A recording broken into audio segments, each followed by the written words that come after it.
Okay, 12 o'clock. Good afternoon, everyone. Appreciate you being here. We've got a full calendar day with lots to work in, so we're going to work efficiently. So let's start out with the clerk, please. If you would call the roll, so we can enter in.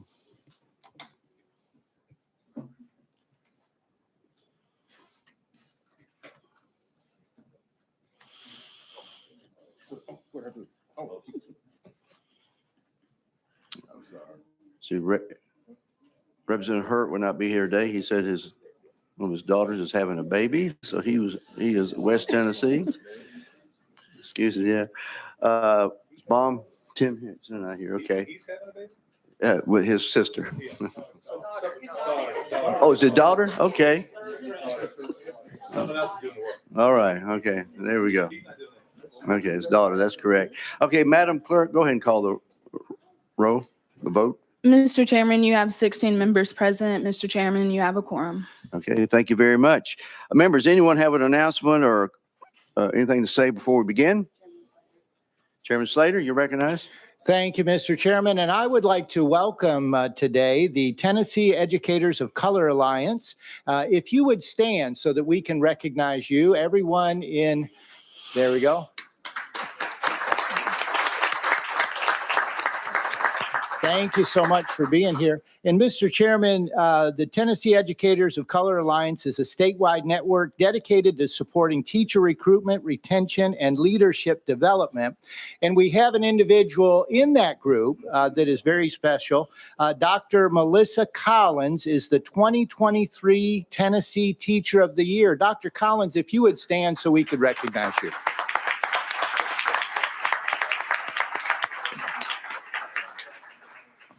Thank you, Chairman Slater. Yes, sir. Representative Reeves. I just wanted to recognize a member of our school board in Williamson County, Miss Donna Clements. If you would stand and we'll recognize you. Thank you for coming out today. Members, anyone else need to recognize, make an announcement? Seeing none. Okay, we always like to begin our committee with a prayer, so please bow your heads.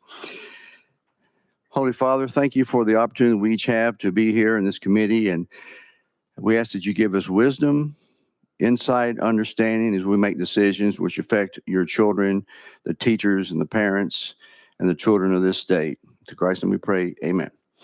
Members, we have a full calendar. Representative Johnson, you're recognized. Thank you. I did want to say that there are a lot of retired teachers here as well and in the building. So thanks so much. Thank you. Members, let me just make this announcement before we begin. We lost a week due to the snow and ice. We lost our last week because of budget hearings. So our calendar is backing up on us. So we're going to move through our calendar, but I'm going to make sure you stay on track on the bill. I will not let us get off course on anything. And when it comes time to ask a question, you'll have one question and one follow-up. Then we move on to the next person. And so also, if there's any delayed bills or gen sub bills in the Senate, we'll find that out in a minute. Any updates, we will not be taking those up in committee today. So that brings us to item number one, House Bill 2174 by Chairman Zachary. 2194, I'm sorry. You're recognized, sir. Thank you, Mr. Chairman and committee members. I do have an amendment, a clarifying amendment that TBR asked us to add, which is drafting code 14348. That is correct. You have a motion, a second on the amendment. It does not rewrite the bill, so that you could give us an explanation. Yes, sir. It's just a clerical change. There was a section that mentioned chancellors, and technically it only applies to UT, so we simply removed the word chancellors. TBR wanted us to avoid confusion. Understood. Members, any comments, questions on that explanation of the amendment? Hearing none, all those in favor of adding amendment 14348 to House Bill 2194 indicate by saying aye. Aye. Opposed? The ayes have it. So your bill is now in proper order. You're recognized. Thank you, Mr. Chairman and committee. Members, for years, this body has walked through the challenges of tenure and accountability when it comes to higher ed. And so this piece of legislation looks to clarify that. I have learned going through this process, Mr. Chairman, how important tenure is to academic freedom, how important it is to recruiting. Every state has tenure. No state has done away with tenure, but a vast majority of states have reformed their tenure program. And so, again, that's what we're looking at here, Mr. Chairman. So what we have done is we have looked to remove the discipline aspect of tenure to ensure that tenured and non-tenured employees are treated the same way.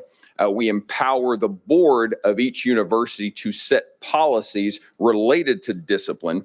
And what we do, Mr. Chairman, is we make clear they have leeway to set those policies, but there's a few things we require them to do. And Mr. Chairman, with your indulgence, I'll just quickly read those. There's only 5. And so in those policies, the board must set related tenure. They must ensure that awarding and denial or revocation of tenure is not used as a form of discipline, ensure that disciplinary actions do not alter or suspend faculty members' tenure status except as provided by institutional policy, and after providing the faculty member due process, provides for disciplinary procedures that are the same for tenured and non-tenured faculty, ensure due process for the faculty member, and ensure that the chief executive officer, chief academic officer retains the discretion to suspend and terminate for cause. So with that explanation, Mr. Chairman, I stand ready for questions. Okay, thank you for the explanation, Chairman. We have a question from Representative McKenzie. You recognize. Thank you, Mr. Chair. And I guess I'll push back a little bit and say that the whole point and purpose of tenure is to separate them from the regular employee. They have proven themselves. They have a body of work that makes them an exemplary employee that's at risk of being, recruited away. And, as I personally think about, we go on in General Assembly, rightfully so, about this nuclear resurgence. We're going to lose it if we aren't able to recruit and retain quality faculty at the #1 nuclear engineering school in the nation. This bill, and tell me if I'm wrong, this bill can go through the entire process of someone being challenged. They can say, oh, no, this person can stay here. And one man, one woman who happens to be the president can say there's cause and terminate this tenured employee. Not looking at today's people, we got great people in office. Isn't this ripe for abuse going forward? Thank you, Mr. Chairman. You may respond to that. Thank you, Mr. Chairman. Representative, to your first point, we made sure to include language reaffirming tenure. If you look section 3 in particular, we state that academic tenure serves as an important safeguard for academic freedom. And then we also say in point 2, safeguarding of tenure must be balanced with the responsibility of institutional leadership, ensuring accountability, integrity, and appropriate professional conduct. So tenure is about academic freedom. It's not immunity for unacceptable behavior, unacceptable conduct. And so we're empowering the boards, who the executives are accountable to set policies related to their code of conduct, related to policies and procedures to bring accountability, because right now that does not exist. And higher ed is one of the few places in the country where boards and peers get to weigh in and make decisions regarding disciplinary conduct of employees, and that needs to change. And so this piece of legislation does that, and it provides, again, it does provide accountability. It does guarantee for due process, because we include that as one of the 5 points that the board must include in their policies. And we, as a General Assembly, have a say in what goes on, because in most of these universities, we do confirm the boards. Okay, one short follow-up. So that has to be a short follow-up. Come, Chairman, please. Come on. Go ahead. University of Tennessee been around since 1794. And now today we feel that everything they've done in the past has put people at risk. And I'll ask it this way. Give me one example where a tenured professor has been allowed to remain where they have done something that meets one of these criterion that you laid out. Thank you, Chairman. Thank you, Mr. Chairman. And I can say, Representative, that we have worked with the University of Tennessee. We work with MTSU. We work with ETSU, allowing them to look over this legislation and provide input. And I'm not going to speak for them saying they're in favor of the legislation, but there are many aspects that they do support. And in terms of specific examples, I mean, I think we've seen many over the last 6 months. Many of those are still legally, there is a legal process going on, so I won't comment on those. But just in the last 6 months, I think we've seen many of those instances. Thank you. Let's go to Representative Johnson, if you would direct your question on the bill. Yes, thank you, Mr. Chairman. There aren't examples, as a matter of fact. And what this does is dilute what tenure is in Tennessee. And so if not remove tenure totally, which was already tried and a lot of pushback, but what this is going to do is still going to make us lower on the totem pole when it comes to recruiting and who comes here. And we want the best and the brightest to come to Tennessee. I don't understand what people have how people have a problem with due process. If you're going to fire somebody, you should be able to demonstrate what required that. But the reality is, if you have tenure, you are different than those employees without tenure. And it does matter in recruiting the best and brightest minds to Tennessee that we don't have stipulations on that tenure.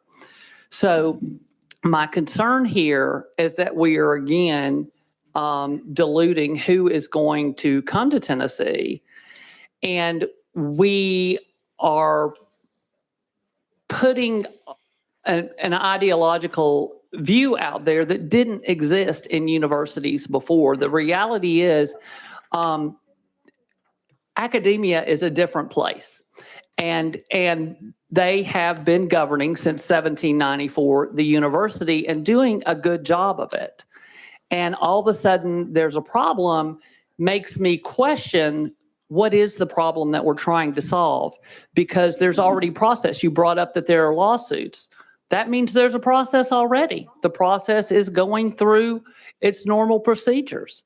So I don't see that as an example of needing this bill. I see it as an example of it's already being handled through the normal process it's supposed to be handled. So I don't think that I have a question. I'm almost afraid to ask a question because we're being pushed to hurry a bill that is going to change, create great change in how our universities function. And I think we should take all the time we need to have that discussion. Chairman, you want to respond? or- Thank you, Mr. go Chairman. to the next Yeah, there were a person? couple of mentions there. One about recruiting. I have spoken with and met with the University of Tennessee multiple times, Mr. Chairman. They have no concern related to recruiting. There was some mention about due process that is specifically guaranteed within the legislation. And Mr. Chairman, we are at a point where a level of accountability in all aspects of governmental entities is needed. And higher ed, when you speak to those who are in higher ed, they feel like this is a good step forward because, again, it does protect tenure. And we actually reaffirm tenure within this legislation. We put that in code, which was not in code before. And so, Mr. Chairman, I appreciate the support and engagement of universities from around the state on this piece of legislation and answer any more questions. Thank you. Let's go to Representative Mayberry. Okay, go ahead. I apologize. I didn't see your hand. Go ahead and do one quick follow-up, then move on to Representative Mayberry. Thank you. It'll be quick, but I have talked with University of Tennessee as well, and that's not what they told me. They told me they do not support this bill. Maybe they support some aspects or worked with you on some aspects, but they do not support this legislation. Other universities, same. Thank you. Representative Mayberry. Thank you, Mr. Chairman. Deputy Speaker, I appreciate this legislation. As we know, I came to your office and spoke to you about this. I was running a similar piece of legislation like this, and I withdraw on it, and I'm supporting your legislation. And I just want to say, in Montgomery County at Austin P, we had a professor had an egregious act that insulted our community around the death of Charlie Kirk and celebrating his death. And that professor was fired, as he should have. Okay.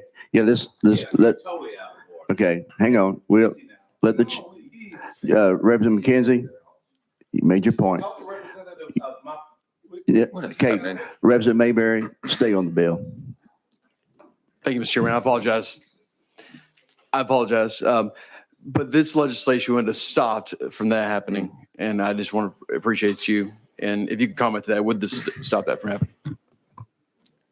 You're recognized, Chairman. Thank you, Mr. Chairman. Representative, thank you for bringing that point up. I know it was talked about in sub. There have been some questions related to free speech, which would not apply to this in any way. And I went back, Mr. Chairman, and pulled Supreme Court precedent to confirm that. And so Rankin versus McPherson, the court specifically said related to private remarks that were contributed to an attempted assassination.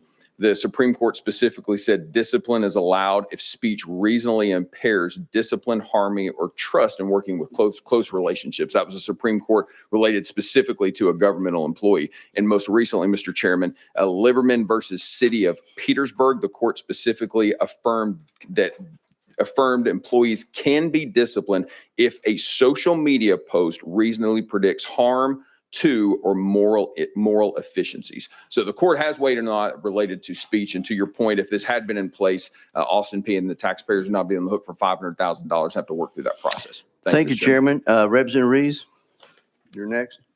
Call the question. Okay, the question been called. Any objection to the question? Got two hands, that's all. You need three, okay. Put that on the board, right? Madam Clerk, would you put we're calling the question, all those in favor of the question, put yes, and those who do not agree, put no.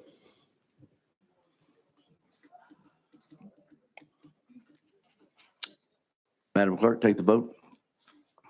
Mr. Chairman, you have 13 ayes and 3 nays. Okay, the question does prevail. We're now on the bill as amended, House Bill 2194. Madam Clerk, would you put the vote on the board?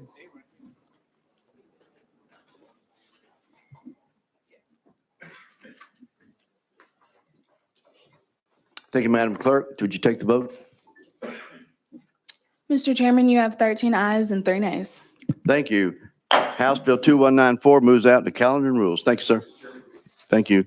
Okay, that brings us to item number 2, House Bill 2588 by Chairman Todd. You got a motion and second. Any amendments on your bill? No, sir. Don't have any amendments. Okay, I don't see any either. So you may proceed. Do we have motion and second? Go ahead and proceed. Thank you, Mr. Chairman. This bill simply allows local school districts and public charter schools the option to offer a Hunter education course to students in grades 5 through 12. Legislation does not mandate participation, but it simply provides flexibility for schools that wish to incorporate state-approved Hunter education into physical education, health, or safety instruction. Any course offered must be approved by the Tennessee Wildlife Resources Agency to ensure consistency with established hunter safety standards. The goal is to expand educational opportunities while maintaining appropriate oversight and safety requirements. With that, I'll be glad to take any questions. Members, with that explanation, Chairman Sapicki, Question. we've had moved previous question. Any objection to that question? Seeing none. So, Madam Clerk, would you put the vote on the board for House Bill 2588?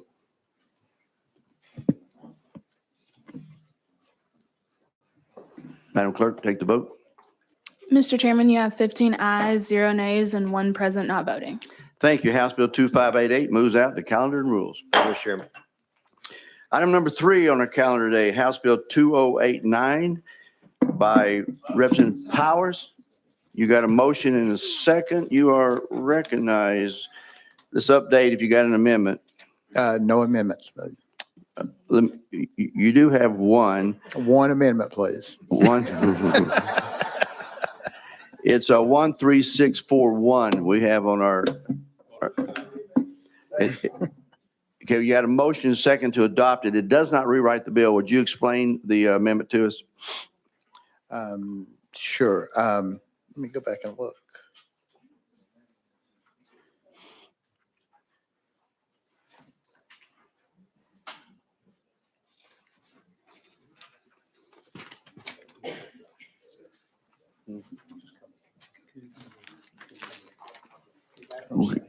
If President Powers. Okay. Just saying if it falls on a week.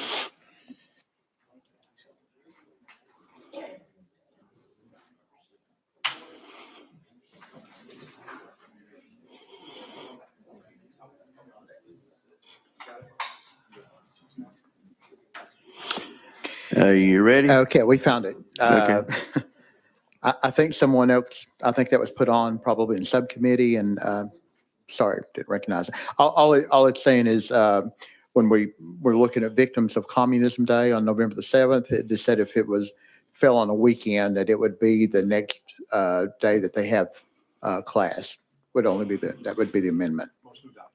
Okay, got a motion to adopt. Now, you as a sponsor of the bill, we don't know it's got your name on it. Do you want to adopt this? Yes, please. Okay, so we got a motion, a second to adopt.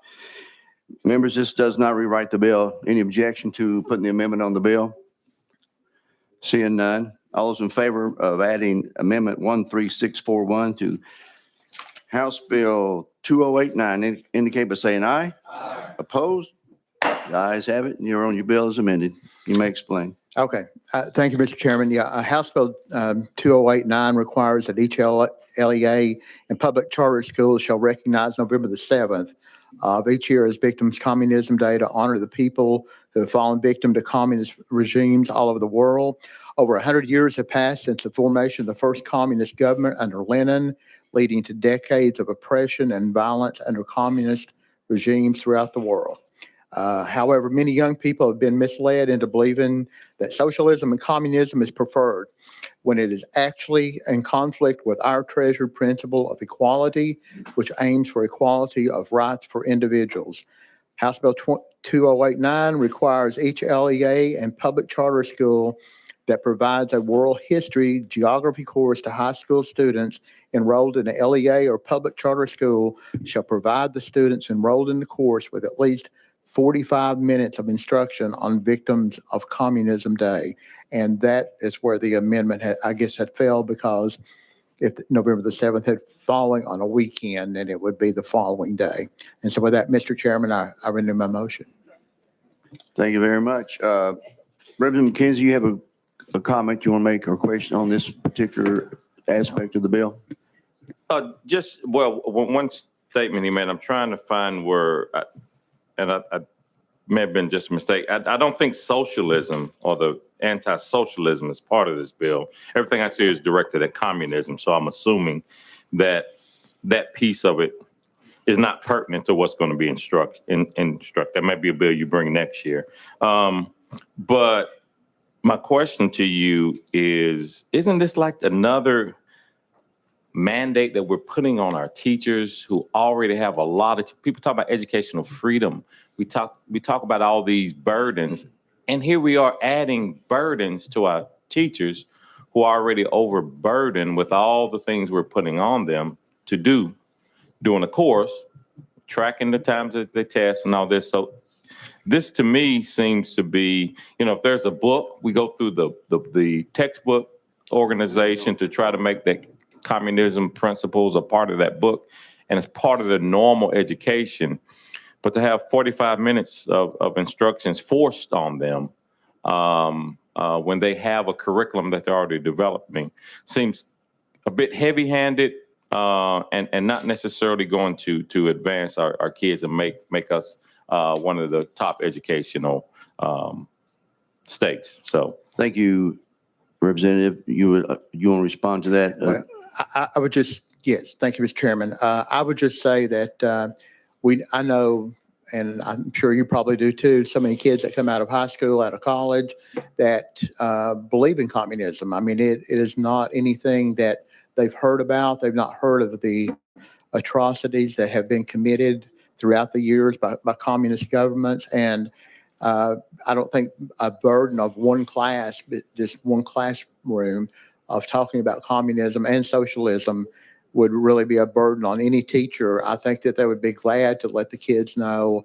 and the students know about communism and all of the things that China, Cuba, North Korea, Vietnam, all the things that they've done, and all the millions of people, 1.5 billion people that are still oppressed by communist governments. So with that, Mr. Chairman, I'll take any other questions. Thank you. Representative Johnson, I'm going to let you address a question on the bill, specific to the bill. Yes, thank you, Mr. Chairman. So in your first explanation, you said that people are taught that young people are taught communism is preferred. That is absolutely not taught. And we do teach in K-12 that some of the horrors that happened because of communism. We do go over all of that. And no one teaches that communism is preferred in Tennessee K-12. Certainly in any school where I taught, where that, it's taught in history, world history, American history, government, all of those classes. It's not taught. No one teaches that communism is preferred. It's scary that people up here actually think that that's a thing. They must not have been in a classroom in the last 50 years because it's just not happening. And the idea that you're going to put, okay, there's another 45 minutes on teachers when we haven't removed anything from their plate. They already can't get in all the standards they need to get to. They cannot do it. It is not possible. And up here in this legislative session, we have added so much to the curriculum that it's likely anywhere between 5 and 20 days, depending on your grade level, that we have put on a teacher's plate when there are only 180 days of school to get it done. There's no way we can get the standards if people continue to add these things that we're already doing somewhere else. So is there anything in your bill that removes something from a teacher's plate when you're adding this instruction? Representative Powers, you recognize. Thank you, Mr. Chairman. I don't know, you're talking about all the other things that were added. I'm only adding one thing. I don't know what else has been added. I'm not on the Education Committee. I don't know what all has been proposed. I never said that they taught that communism or socialism is preferred. I said a lot of kids that come out of, I did not, and will not say that. I said that kids that come out of college and high school, they are taught and hear, and a lot of them prefer that because they hear things that are taught in school or in after activists that do it. Politicians talk about it. Pop culture people talk about it. And so it's just more important to teach our school children the horrific history of communism and communist countries and about what the individual rights and what people have suffered under communist dictators. I just said that it's preferred by a lot of kids that come out of school. I did not say it was taught. I did not say it was preferred in school. Thank you. Okay, thank you very much. President Barrett, you have a comment? I do. Thank you, Mr. Chairman. Representative, thank you for bringing the bill. It actually fits nicely with a bill that I brought that will require the standards to change at the next cycle when standards are reviewed again, that will add some requirements for teaching the history of communism. One of the things that is in my bill that is being addressed and will be addressed by the state board and the department at that time will be to allow for actual victims of communism to come into the classroom and speak to the students, giving their firsthand experience. And I think that fits nicely with what you're doing here as an opportunity for the teachers to line that up for that instruction to happen that will satisfy the standards that will be created, so that this 45 minutes of instruction after this holiday or on this holiday will fall under that umbrella and satisfy that requirement that we're creating that will pass this year as well. This body's already heard that and sent that bill on. So we're not adding, I don't think you are adding anything new or additional to the school day. It will already fall under the standards that are already going to be required. Thank you, Mr. Chairman. Thank you. Chairman Spicky. Previous question's been called. Any objection to the question? Seeing none. We're now voting on the bill, House Bill 2089. Madam Clerk, put the vote on the board. First, they came for the communists. Okay. I did not speak out because I was Okay. not a communist. Ma'am, Then they came so you for are the too. socialists. She was supposed to testify because I was not a socialist. please leave. Then they came for the Jews and I did not speak out because I was not a Jew. Call the Then vote. they came for me and they're Call the not roll. allowed to Call the speak roll. out. Mr. Chairman, you have Then they 11 came for the ayes, idiots 3 and I got nays, her? and 0 present not voting. House Bill 2089 passes out to calendar and rules. Thank you. Thank you, Mr. Chairman. And that is it. Absolutely, what we do not need. We're conducting business here. Point of order. Wasn't she signed up to testify? If she had testified, maybe.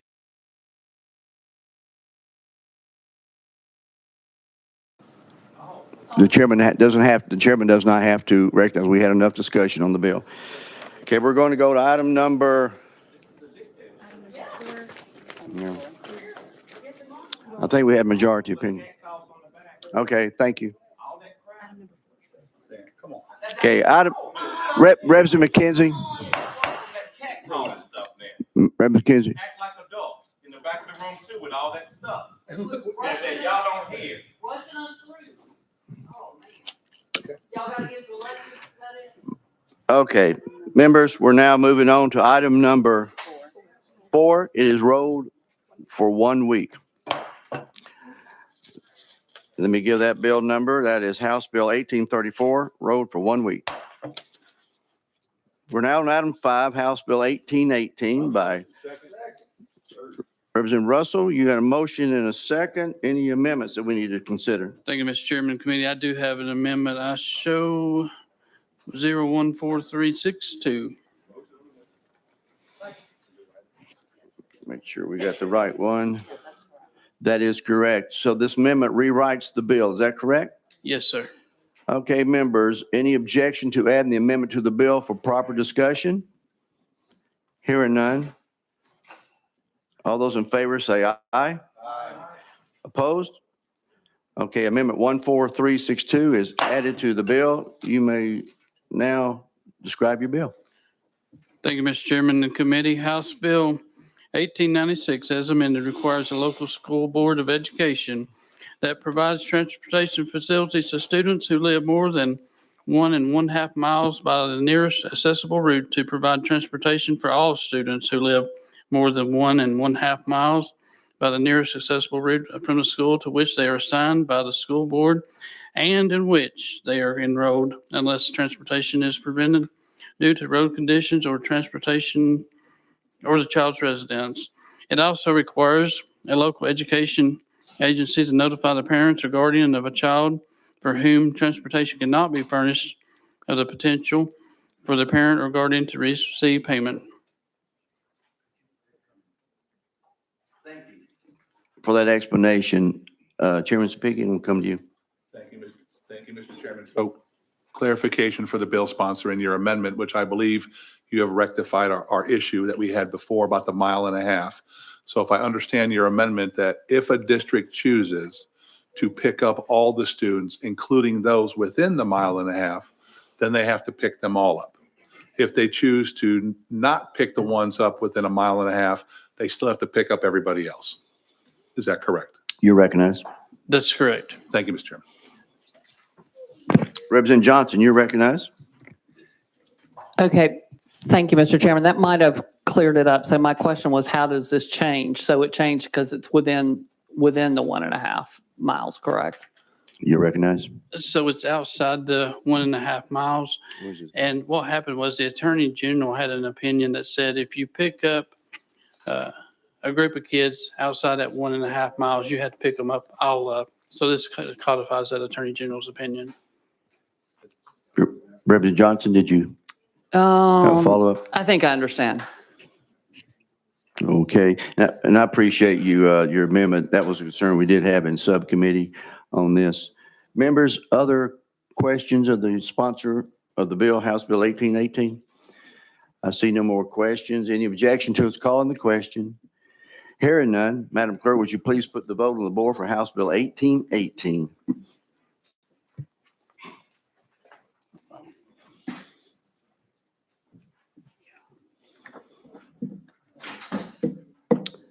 Everyone voted? Okay, Madam Clerk, please call the vote. Mr. Chairman, you have 12 ayes, 0 nays, and 1 present not voting. Thank you. House Bill 1818 does move out to Finance Committee. Thank you. Thank you.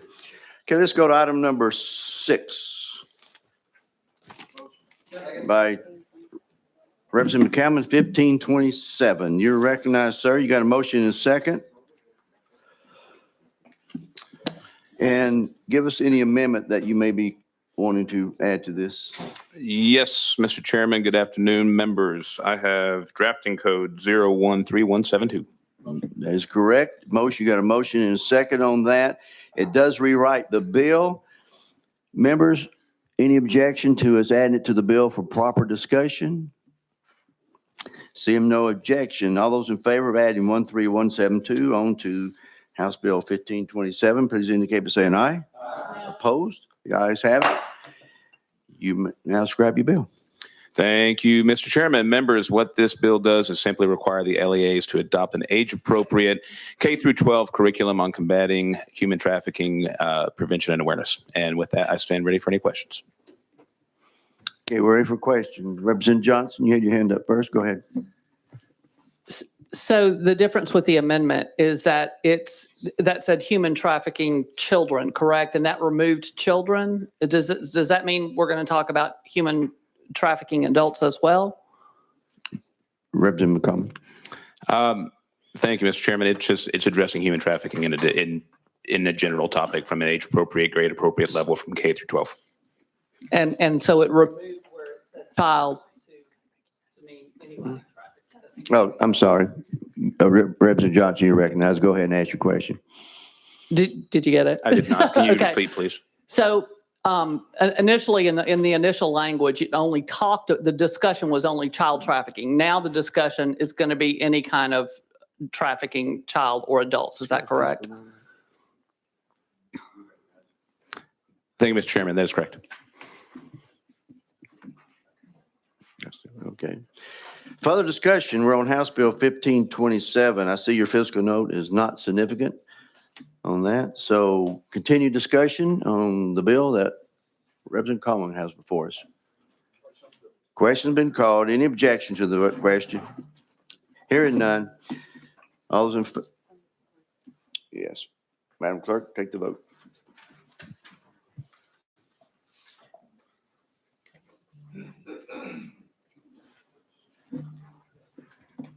Everyone voted? Can Madam Clerk take the vote? Mr. Chairman, you have 12 ayes, 1 nay, and 0 present not voting. Okay, House Bill 1527 moves out to calendar rules. Thank you, members and Chairman. Members, that brings us to House Bill 1658. Got a motion and a second by Representative Capley. You are recognized. Let's see if you got. Thank you, Mr. Chair. Thank you, committee. Mr. Chairman, we do have an amendment filed by Chairman Sapicki, 013640. Hold on 1 second. Yes, sir.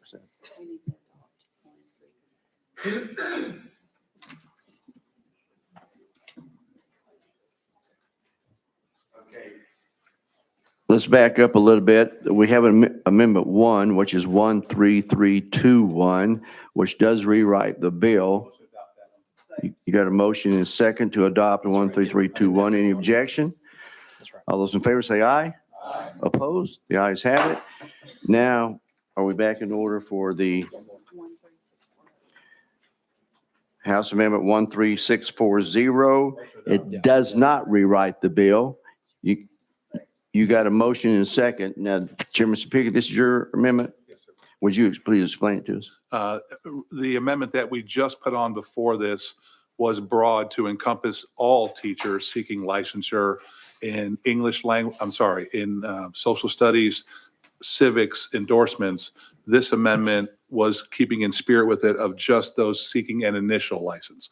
So all this amendment does is get it back into proper form of being just those seeking an initial licensure. Okay, with that explanation, members have a question of Chairman Sapicki on the his amendment. Representative Johnson, okay, Chairman Ray. I move the previous question. On the amendment. We're on the amendment. On the amendment.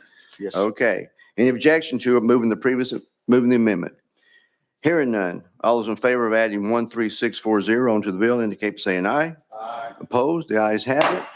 We're now back on the bill as properly amended. Thank you, sir. Thank you, Mr. Chairman. Members, House Bill 1658 enacts the Tennessee Civics Education Act, which would require the Department of Education to develop a United States civics test for individuals seeking the initial issuance of an applicable teacher's license. That's what the bill does.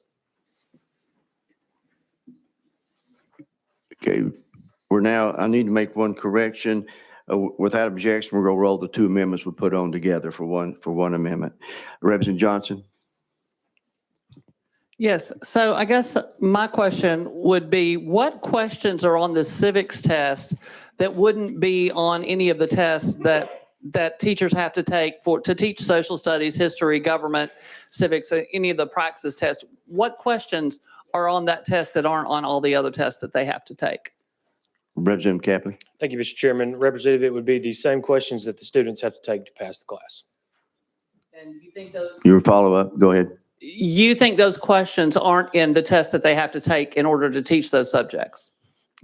Chairman? It is our belief that there are certain questions that will be on this test that are not on the practices and the elements. Yes, that's correct. Which question? You may follow up with more. I don't have the test in front of me. I can get that to you, though, if you'd like me to.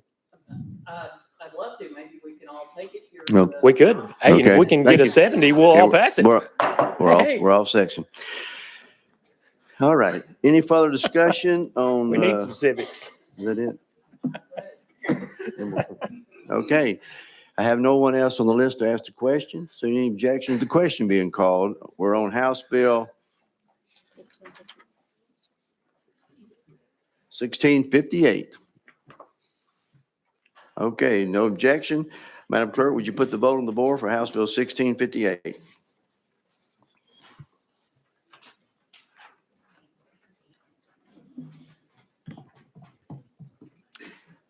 Madam Clerk, please call the vote.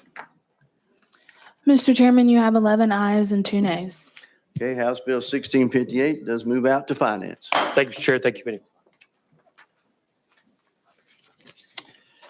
Item 8, House Bill 1675 for Representative Davis. You are recognized. Thank you, Mr. Chairman. So I do want to make sure that the amendment is on the bill. 010213. We are not showing an amendment being filed on this. It's the one that was put on in sub that makes the bill. Let us double check. It's not showing up on the calendar. What was the amendment number again, Representative? 010213.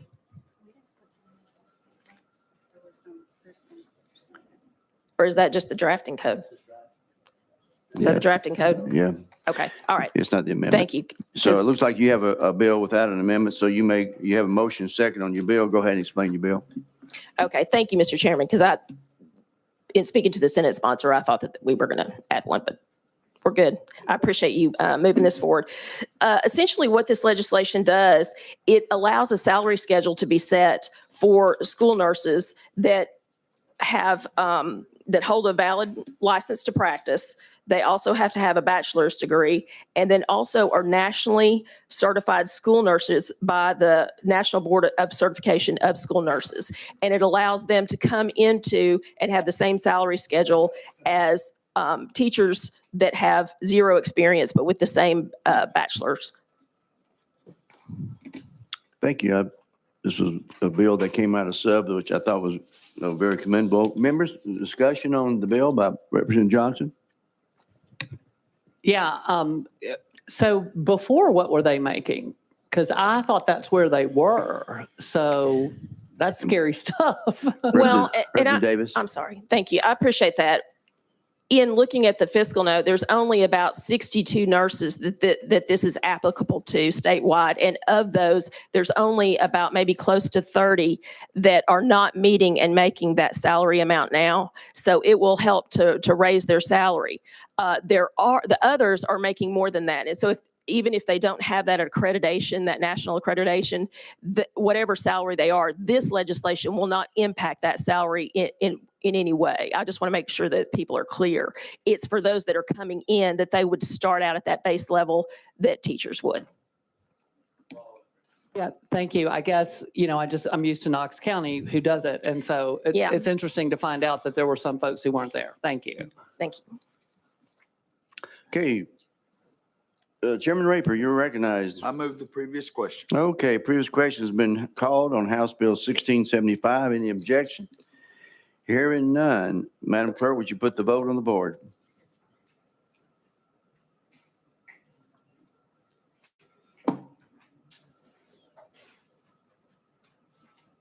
Madam Clerk, call the vote.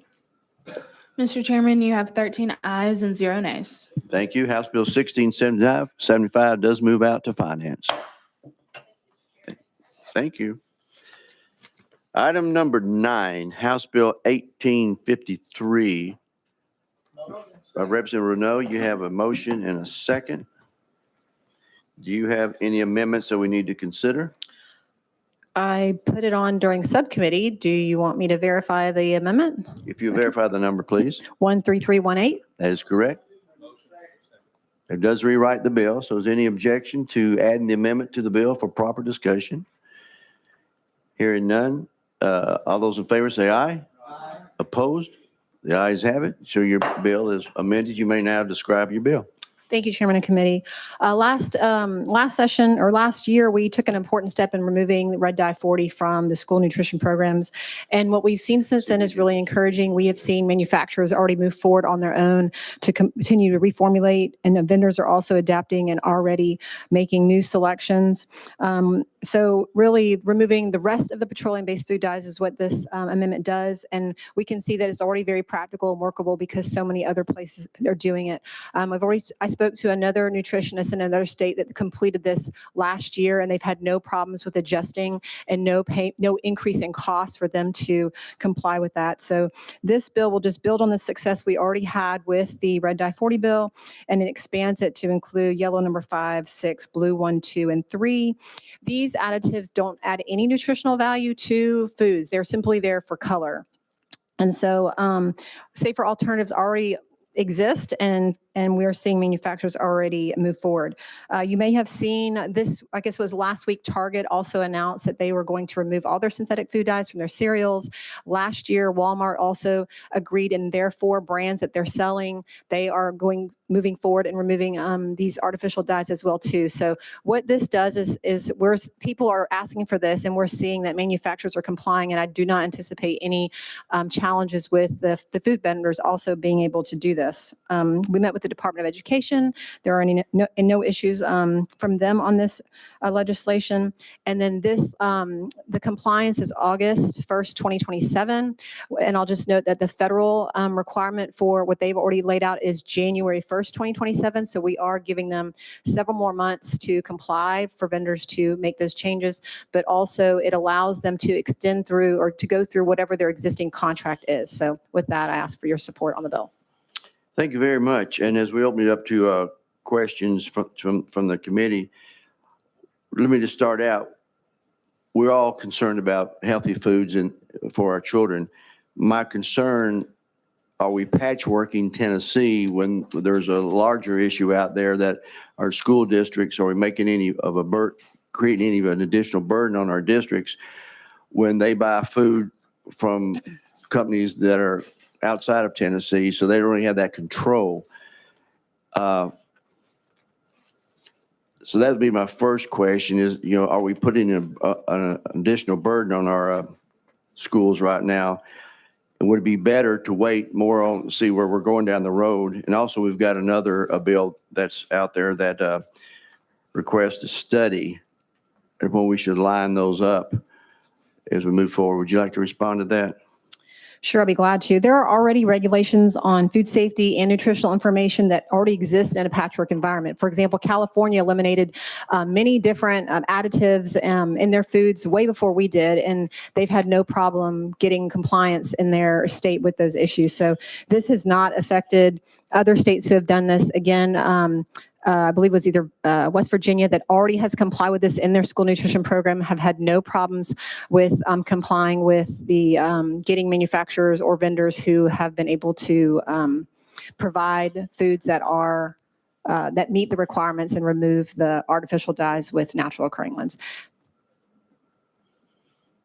Okay, thank you. Members, we've got some other, Representative Jones, you're recognized. Thank you, Mr. Chairman. You said you had consulted the Department of Education. Did you ask the Department of Agriculture if they weighed in to how their thoughts on the impact on food? You're recognized. No, I did not consult with them, nor did they reach out. Representative Johnson. Thank you, Mr. Chair. I'm just curious, like, coming from the school perspective, I would imagine most of these things might be in vending machines or things like that. But is there anything in the average school lunch? I'm wondering what the worst actors were in having these dyes. So can you tell me what some of those are in the schools? I'm curious. You recognize? Thank you, Mr. Chairman. Well, first, I'd like to mention that we do have people that have testimony, and one of our folks is going to address that. But when we spoke with them, I guess in February, there were less than 15% of foods that had potentially some artificial food dyes in them. And what I thought was interesting that I learned through one of the witnesses that's going to testify is something as simple as Doritos. The only artificial dye it has in it is the blue flakes. And they are actually already making alternatives, Doritos, that taste exactly the same without the blue flakes that they are already providing to our schools right now. So it's very minimal in the grand scheme of things. And what we're really hoping to do is ideally they would not replace a processed food with another processed food, but maybe replace processed food with a real food. Thank you. Okay, here's what members, what I would like to ask of the committee for you to consider, and we'll continue the discussion on. We do have another piece of legislation coming down the pike that requires a study on processed foods. And I would kind of like to line that bill up with this one to see where we're going, just make sure that I agree with what the representative is doing here as far as making sure our students are eating healthy. But there's a lot to this, in my opinion. And so at the appropriate time, I would like to make the motion that we roll this for 2 weeks when this other bill catches up, where we can talk of both of them at the same time to make sure that we're not stepping out ahead. But I do have a second. And 1 second.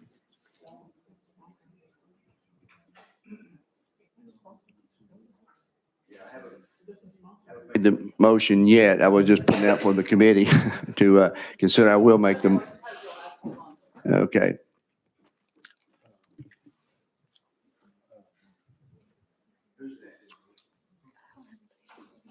Okay. Okay, I will make the motion because I don't have anybody else to speak. But let me go back to the sponsor first of the bill and make sure she has all the input. Could we hear from the witnesses, please? If that's your request as a sponsor, we can. We have multiple there, but I'm going to pick one. Pick 2 people, one from opposing, one for supporting. So I'd like to bring Rob Eichert with the Tennessee Grocers Association, if you'd come up, occupy a chair. And then would Brandon Kaywood recognize you for the supporting of the bill? Are you in here? Or Whitney Kaywood, either one of the Kaywoods.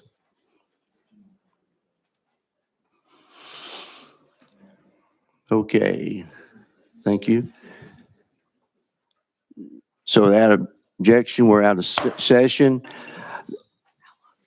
I will give each one 2 minutes to make your case, and then we will go back in session or answer any questions. Mr. Eichert, would you like to begin? Ladies first, Mr. Chairman. Ladies first, okay. It's Whitney Kaywood, correct? Yes, sir. Okay. Please state your name and where you're from for the record for our listening audience. My name is Whitney Kaywood, and I'm from Dalton, Georgia, about 20 minutes from Chattanooga. You may begin. All right. Good afternoon, Chair, Vice Chair, and members of the committee. My name is Whitney Kaywood. I am a mother, a former teacher, and we created a documentary that gave us the opportunity to interview researchers and toxicologists across the U.S. and across the world. So after leaving the classroom, we welcomed our son, Atreyu. And between the ages of 1 and 3, he struggled with aggression and impulse control. So severe that his preschool assigned a teacher just to him to stop him from hurting other children.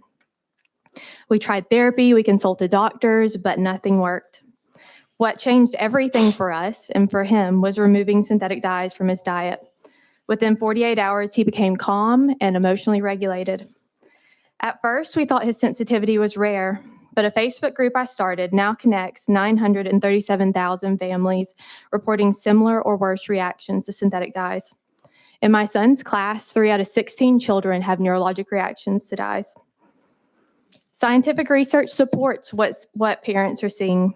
Out of California, the OEHA report reviewed 27 clinical trials conducted on people and animalistic evidence and in vitro evidence, concluding that it worsened hyperactivity and attentiveness and attention in some children. The evidence shows that dyes can create issues with make it harder for some children to learn. And synthetic dyes serve no purpose beyond appearance. They do not change taste. They provide no nutritional value. Many companies already produce dye-free alternative versions for schools. Yesterday, I picked up these chips and these Pop-Tarts from our son's school. These are all versions created for schools without synthetic dyes. They demonstrate that many alternatives exist. They can be selected, they can be ordered, and they are feasible. Not all children react to dyes, but those that do, the effects can be severe. While some children have allergic reactions to synthetic dyes, the neurologic impact seen in others can be more difficult to identify. Those effects often go unrecognized and can lead to long-lasting consequences. The cost of chronic exposure to synthetic dyes is simply too high for our children. By supporting this bill, you are standing up for millions of children and teens who do not have the power to choose for themselves. It's time to put children and science above industry. Let's eliminate these toxic chemicals from the foods in our schools, and I urge you to support this bill. Thank you very much. Appreciate that. Mr. Eichert, you are recognized for 2 minutes. Thank you, Mr. Chairman and members. I'm Rob Eichert. I'm president of the Tennessee Grocers and Convenience Store Association. We represent the food retailers, wholesalers, distributors, and manufacturers of the volunteer state. It's a pleasure to be with you today. I wonder if any of you thought when you joined the Education Committee, if you would be asked to make far-reaching decisions that would have severe implications for the nation's food supply. But that's what you're being asked to do today. I'm part of a coalition that it stands in opposition to this bill because of the implications on the food supply.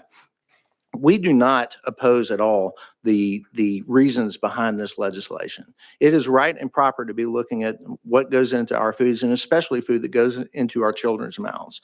But we must consider what the effects of a state-by-state, jurisdiction-by-jurisdiction, crazy quilt patchwork of rules and regulations can do to our national food supply. That's what we're dealing with now. I was prepared to speak about one particular aspect of this, which is the impact of food cost.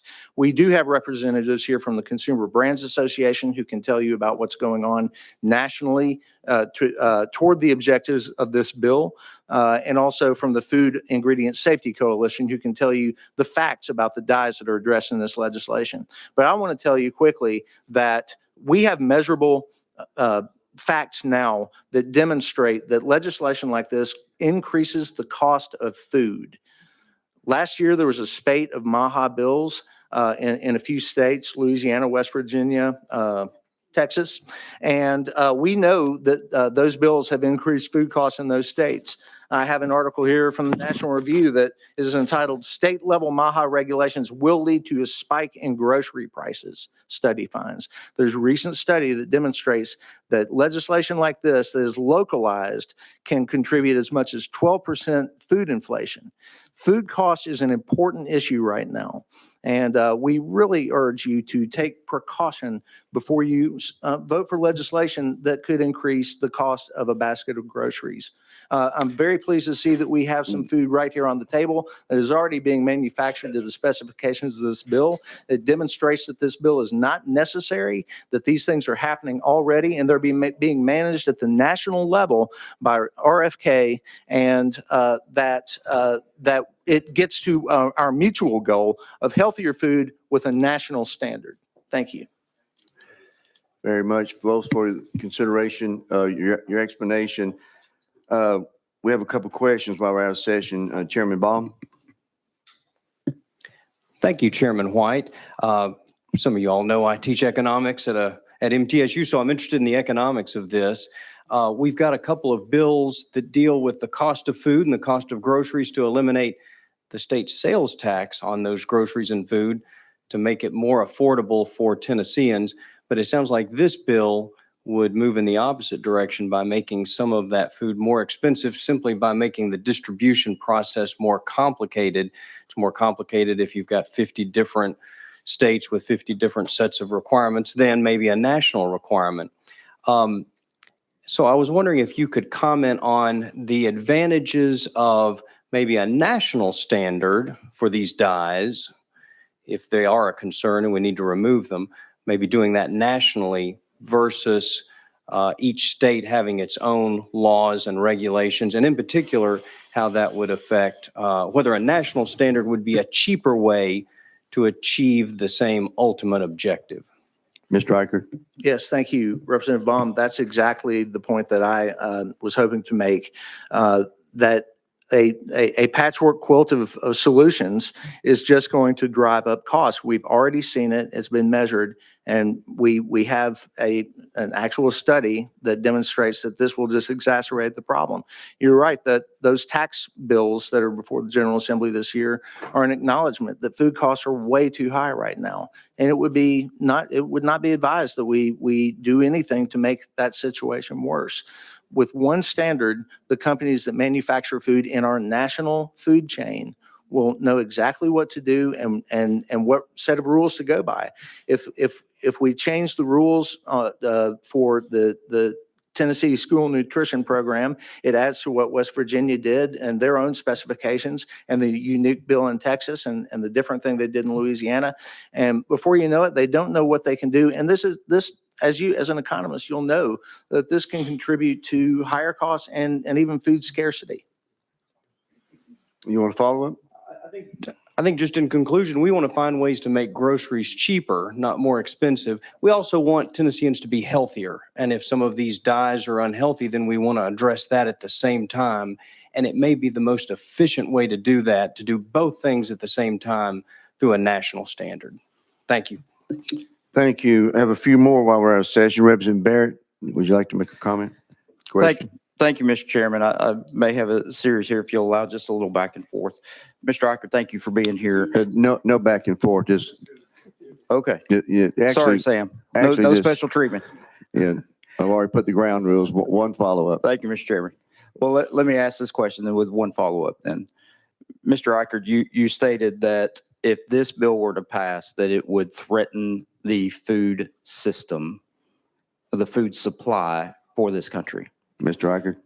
That's not a question, sir. That's a statement. If you'll allow me to get to go my ahead. question. Thank you. Go ahead. I'm trying to understand, and I'm going to ask this question of you. This bill deals specifically with foods that are sold to our school systems through wholesalers. This has nothing to do with the groceries that you or I or anybody in the gallery purchases at the grocery store. So please explain the correlation as to how you can make the leap from limiting what schools can buy and sell to our children and feed to our children will affect grocery prices that we pay at the grocery store, that we are not buying from your wholesalers, we are buying directly from the manufacturers of that food. Respond. I'm not sure that I agree with the basis for your question. I think that it's all coming from the same places. Manufacturers manufacture food for sale at grocery, retail, food service, school systems, hospitality industry. It all comes from the same places, and it would certainly have an impact. I do believe that this would affect the system from manufacturing on down the line. One follow-up. Okay.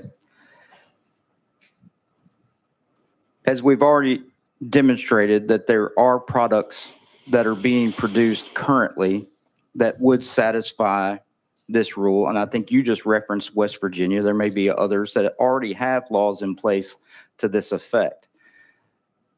So we're not reinventing the wheel here. We're simply changing the menu of options that the school has to choose from when they determine from Robert Orr Cisco or whoever it is that they're buying from as to what they can choose to purchase to put in their cafeteria. We're not requiring by this bill that the food manufacturers or producers go out and completely rework their manufacturing process. So I'm still trying to understand, how is it that changing the menu of options that are available to the schools to purchase to provide to their kids is somehow going to drive up prices at the grocery store for you and I? Okay, respond, and then I'm going to go to Representative McKenzie next. Yes, sir. I would say that we have an actual study that demonstrates that it is affecting food cost. And I would just stand by that. I would say that the products that are being developed and the reformulations that are happening right now are happening in reaction to the popular sentiment. I mean, we know that this is what consumers want. And it's also a reaction to the encouragement that they're getting at the federal level. And we just, again, believe that a federal supervision of this process is best for all concerned. It's getting the results that the proponents of this bill want, but it's also not causing the jurisdiction by jurisdiction patchwork of regulations. Thank you, Mr. Representative McKenzie, you're recognized. Thank you, Mr. Chair. And but what I think I've heard you say during this dialogue is, yes, there may be some there. There may be some issues with these dyes and these colors, but to handle it on a state by state basis is not the proper way. And I fundamentally agree with that. But what do we do in the interim? That's my concern. It's like, at one hand, you're saying, I don't know, this may be causing our kids, but what about those dollars in your pocket? And so my question to you, and I'm pretty sure that's kind of where you're coming from on that. What is you and your industry doing? How much money are you all putting into the systems to do the research to tell us whether these dyes are good or bad for our children? Yes. Representative, unfortunately, I cannot speak to that specifically. I'm not equipped to do so, but there are a couple of gentlemen sitting right behind me with a lot of information that would provide satisfactory answers on that. I would love to see that. I'm betting it's not significant. What I'll encourage you to do is, if y'all mean this, put your money where what you mean is. If this doesn't pass here, again, fundamentally, I agree with the patchwork approach. But please investigate this at the FDA. You sound like you and RFK are got a connection there. Call him up and ask him to start doing these things. So thank you. Thank you. Let's go to Representative Jones. You're recognized. Thank you, Mr. Chairman. Are the dyes FDA approved? Who you asking the question to? Whoever can answer it. Answered that. Ms. So, Cavett? yes, they are approved by the FDA. However, the OEHA report took into account 27 clinical trials. So this is the Office of Environmental Health Hazards Assessment in California. It's a meta-analysis. It's the strongest form of evidence that we have. And it concluded that synthetic dyes cause hyperactivity, inattentiveness, restlessness, sleeplessness, irritability, and aggression. And just this year, the FDA even acknowledged that synthetic dyes cause these things, and they're working toward a plan to hopefully phase it out. But in the meantime, in my opinion, this is the best thing to do to protect Tennessee people, to protect children in Tennessee. And realistically, we have already eliminated Red 40, and many of these synthetic dyes are mixed together. This is just the next logical step to protect children in Tennessee. You have follow-up? Yes. You may recognize. So I heard you say that was it your son that has a sensitivity? Correct. We And my also daughter does not. Your daughter does not. Mhm. We also have a lot of folks that have sensitivity to gluten. Right. So do we want to, I fear going down this pathway Right.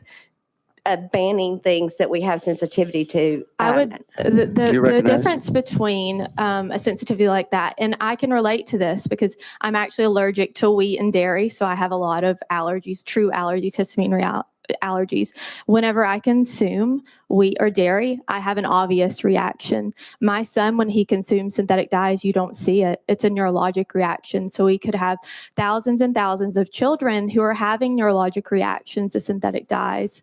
And if my son would have continued down that path where, you know, he had a teacher assigned to him every single day, he did not have children that were his friends, he was the bad kid.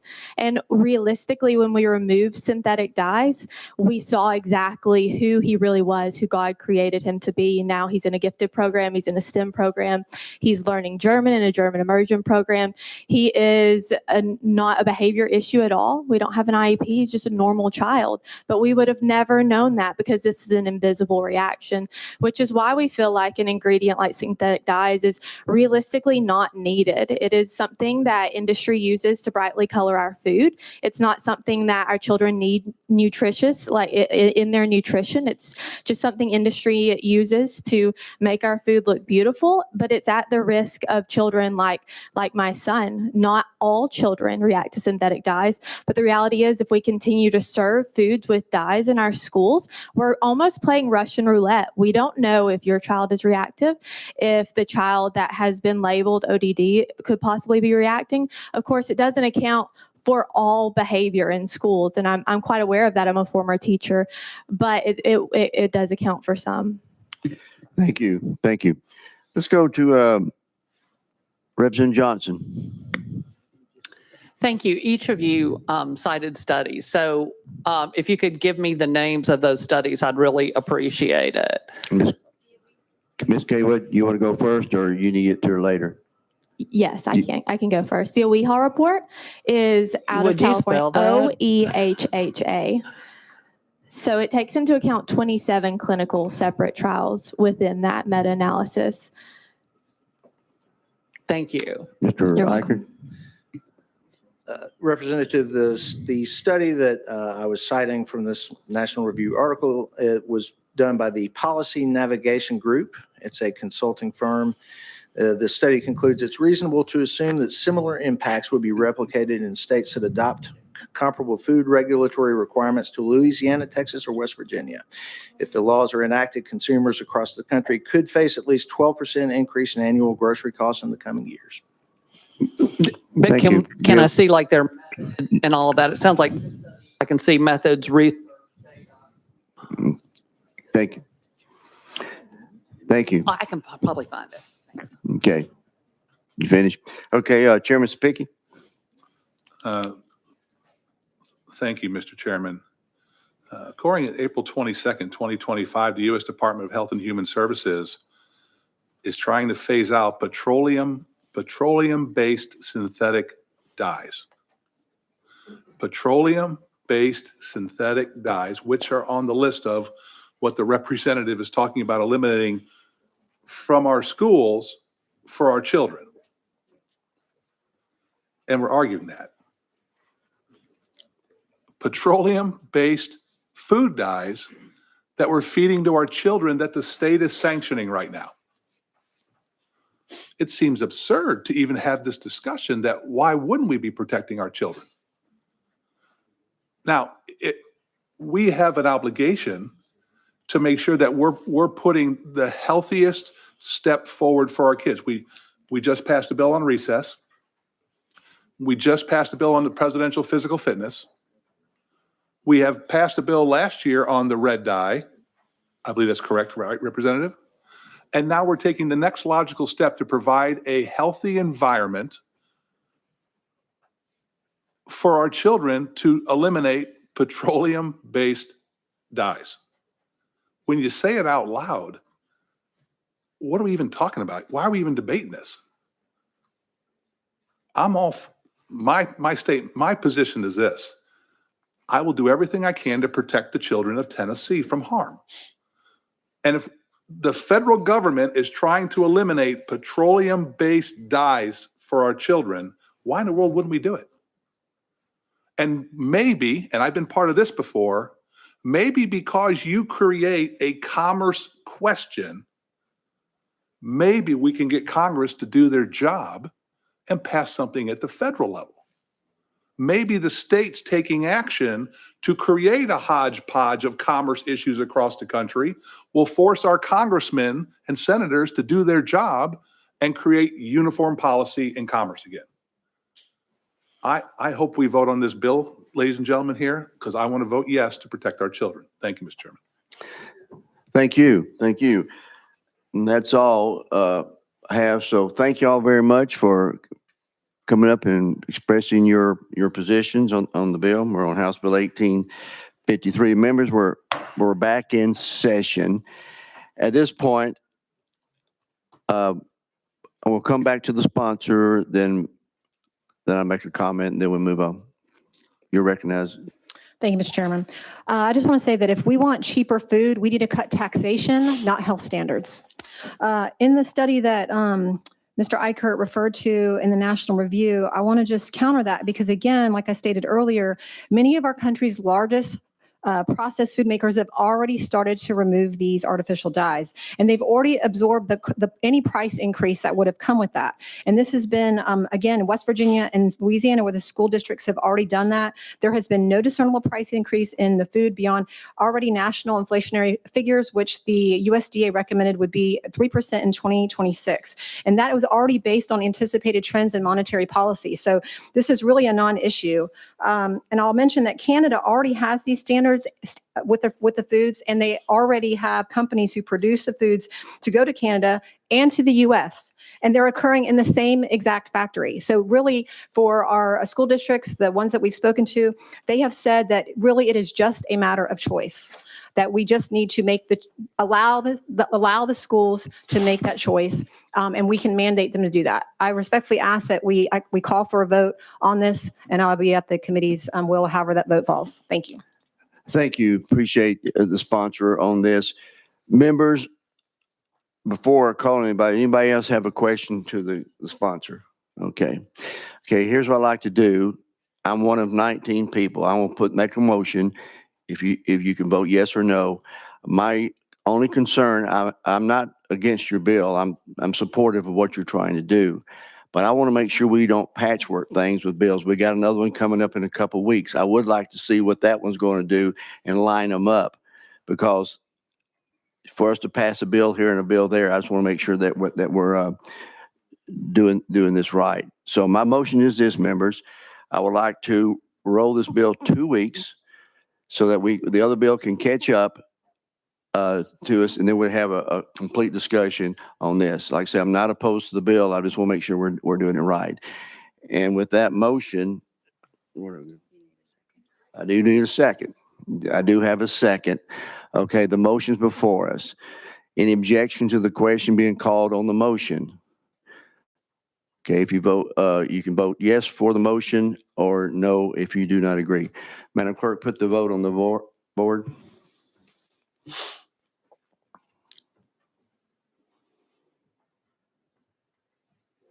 Okay, Madam Clerk, call the vote. Mr. Chairman, you have 4 ayes and 10 nays. Thank you very much. So the motion fails for lack of a majority. We're now back on the bill. Any further discussion? I got to recognize you on that. Chairman Slater. Okay, move. Yeah, you can't just call it out anymore. You can't just call it out. So Chairman Slater has moved previous question. Any objection to the question? Hearing none. Madam Clerk, put the vote on the board.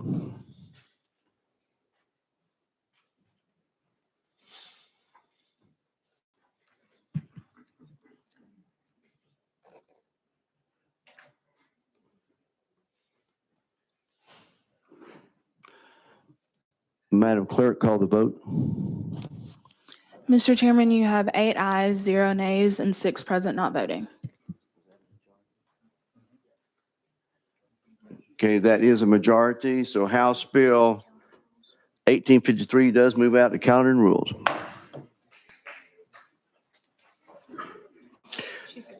Great discussion, members. Let's see if we can work another one in today. Representative, no, you do have item number 10. You got a motion and a second. You have any amendment? There is an amendment that rewrites a bill. We put it on subcommittee. That's 133. 38. That is the correct amendment. Does it rewrite the bill? Yes, it does does. rewrite. Okay. You got a motion, second amendment. Any objection to add the amendment to the bill for proper discussion? Hearing none. All those in favor of adding 13338 to House Bill 2395 indicate by saying aye. Opposed? The ayes have it. You're now on your bill as to discuss. Thank you, Mr. Chairman, committee. This, what we're seeing right now is that really too many students are leaving school and they are believing that our founding fathers were either atheist or deist. And that's just simply not true. Even our most secular founding father, Benjamin Franklin, urged the Constitutional Convention to pray, saying that God governs in the affairs of men. So this bill asks that every public school student in Tennessee is exposed to at least twice, once in middle school and once in high school, the foundational ideas that shaped our nation through a video instruction to explain two specific things. The first being that our founders, the meaning of our rights being given by our creator, not the government, and then the religious affiliations or moral beliefs of our founders that were involved in our nation's founding documents. This is not about promoting religion. It's simply expressing that they did have a religious affiliation so that our students can know that they were not all atheists or deists. I think it's important for our students to understand the worldview that our founders came from and that the views that shaped our Constitution and our system of liberty. It doesn't require that our students share those views at all, but it does require that we teach history honestly. The amendment does make the change that the textbook commission would be the one to recommend the video to the state board. So with that, I ask for your support. Okay, with that explanation, discussion, we have Representative Boso, Chairman Boso. Thank you, Mr. Chairman, and thank you, Representative, for bringing this bill. My question deals with some of the language in paragraph section 1I1B small I, where it refers to the preamble to the Declaration of Independence. And obviously we have a preamble to our Constitution, but I've never really heard the term preamble connected to our Declaration of Independence before, because the Declaration, of course, begins when in the course of human events it becomes necessary for one people to dissolve the political bands which have connected them to another. And so my question simply is that a correct use of the term preamble, or is it something that perhaps ought to be amended?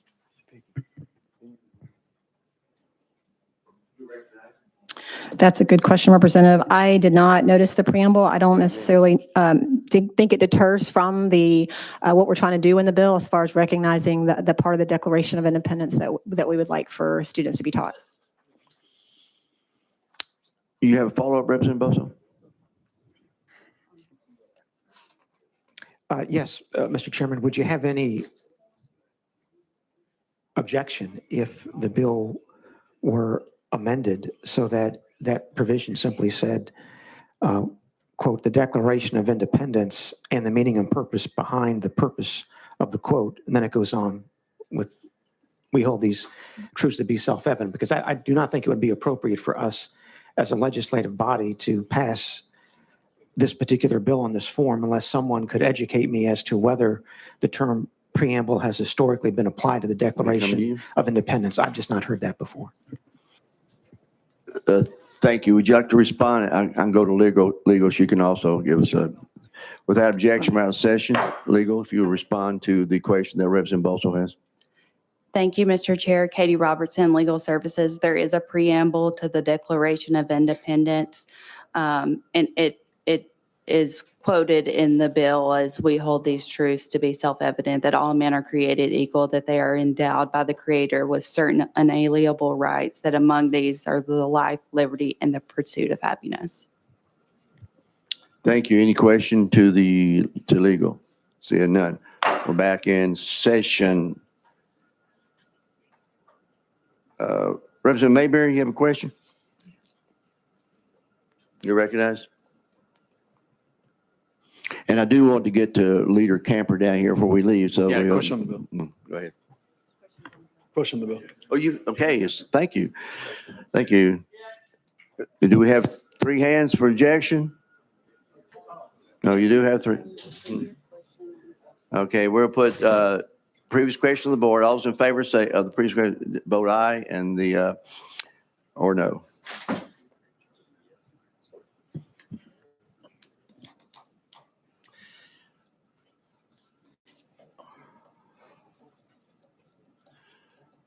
Is anybody voting that's here?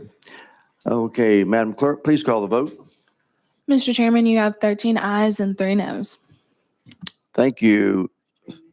House Bill 23, previous question prevails. Sorry, we're on previous question. Okay, we're now on the bill 2395. Any objection to the vote? We've already done previous question. Madam Clerk, please put the vote on the board.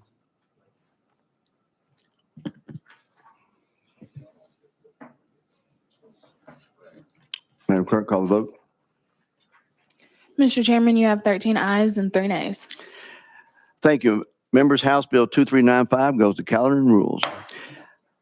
Leader Camper, you're here. You have 11. You'll be the last one for the day. House Bill 698. You got a motion and a second. Any amendments we need to deal with? There was an amendment in subcommittee that she'll be traveling with the bill. Do I need to put it on? Okay, one moment. I'm getting a note here that this was requested to be take off notice. Is that not? Oh, which one are you on? House Bill 698. Oh, yeah, that one's off notice. I thought you were on Okay, 1219. without objection, 698 is off notice. Do you Yeah, have thank another one? Yes, the next one, 1219. Okay, House Bill 1219. Leader Cam, you got a motion and a second. And is the amendment traveling with it? 011659? Okay, yes, that is the correct amendment number. We got a motion and a second on the amendment. It does not rewrite the bill. Any objection? Go ahead and explain what your amendment does since it doesn't Thank you, Mr. rewrite. Chairman. What the amendment does is reduces from 6 schools to 3 schools, and it changes the start date to 2026-27 school year. Got a motion to adopt the objection. Hear it none. All those in favor of adding the amendment to the bill? Aye. Opposed? Aye. Oh, I ain't on this. The ayes have it. Chairman Sapicki, Thanks, Vic. No, shut. go ahead and present your bill. Thank you, Mr. Chairman. Mr. Chairman, thank you. I appreciate you getting me in. This legislation requires that the Department of Health establishes and administer a pilot program to have hygiene vending machines in eligible schools to dispense feminine hygiene projects to students at no cost. It's 1 school for each grand division, prioritize schools based on the percentages of economically disadvantaged students, meaning homeless, foster care, and stuff like that.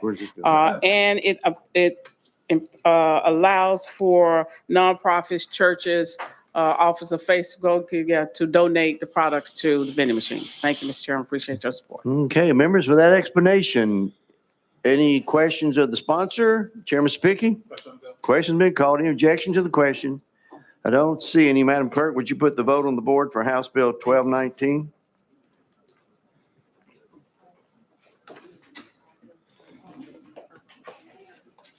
Madam Clerk, call the vote. Mr. Chairman, you have 15 ayes, 0 nays, and 1 present not voting. Thank you. House Bill 1219 moves on to finance. And members, you, all Mr. bills Chairman, that we didn't committee. cover today will be moved to next week. We are adjourned.